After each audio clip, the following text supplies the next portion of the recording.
A steam trap is a device used to discharge condensates and non-condensable gases with a negligible consumption or loss of live steam. In inverted bucket steam traps, the bucket within the trap is attached to a lever that opens and closes the trap valve in response to the bucket's motion. When steam or air flows into the underside of the inverted bucket and condensate surrounds it on the outside, the steam causes the bucket to become buoyant and rise.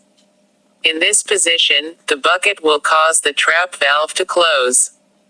There is a vent hole in the top of the bucket that allows a small amount of the vapor to be released into the top of the trap, where it is discharged downstream.